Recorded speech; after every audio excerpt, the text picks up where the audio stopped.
May the Lord's sweet presence and guidance be with you today, heart dwellers. Ezekiel had a word from the Lord last night, which was perfect because I was working on another project and didn't get a chance to sit with the Lord. He received a scripture in Sirach 25:4. How becoming to the gray-haired is judgment, and the knowledge of counsel to those on in years. And then the Lord began speaking to him. Ezekiel said, "Blessed are you, Lord. What counsel would you have for us tonight?" He began, "Be ready. My counsel to you is to be ready. Any time, any day, any second, be ready. You must be wise as the farmer who, seeing that the buds are about to give way to the flower, knows that the young fruit will not be far behind, and so he keeps a close watch each day, inspecting his trees.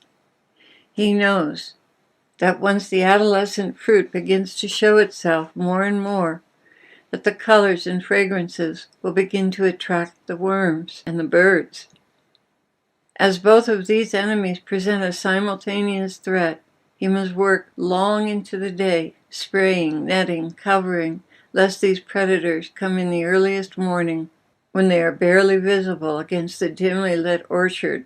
Should he become distracted with other things, even by a few hours, when the dimness of the morning starts to give way to daylight, he will arrive to the tragic scene of devastation well underway. His precious and tender fruits that he's nurtured and cared for so meticulously, to his horror, will be little more than mutilated pulp and skin, their remnants scattered across the ground. And what of his diligent neighbor? Both men had the exact same acreage, with the same size trees and prospective yield.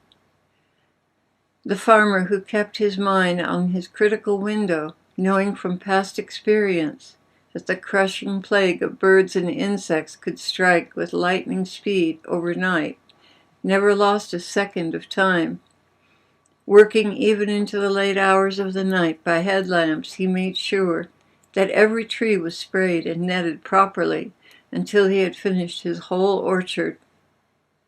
Arriving back at his house exhausted, he peacefully laid his head on the pillow, knowing that all would be well, no matter when the unwanted intruders arrived. When he woke the next morning, he casually walked the path back down to the orchard, and sure enough, scores of locusts and worms and loud cackling birds either lay there dead on the ground or were struggling to free themselves from the nets. There were so few pests left to threaten the maturing and now ripening fruit, he simply called in the workers, and by the end of the day they had brought in a record harvest of the most beautiful, unblemished fruit, all ready to be packed and shipped to market. In the same way, my Father and I have been watching with great diligence, showering you with wave after wave of graces, making sure that every single one of you is covered and protected in every way possible.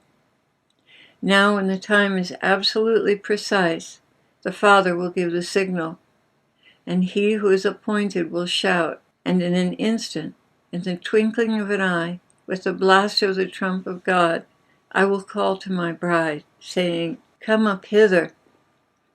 The dead will come swiftly out of their graves, wearing their robes of righteousness. Then you, the living faithful, will be gloriously changed. You shall be caught up to meet me in the air, and thus shall you be with me unceasingly. I give you my word, and my word is truth. Behold, your salvation is near, even at the door.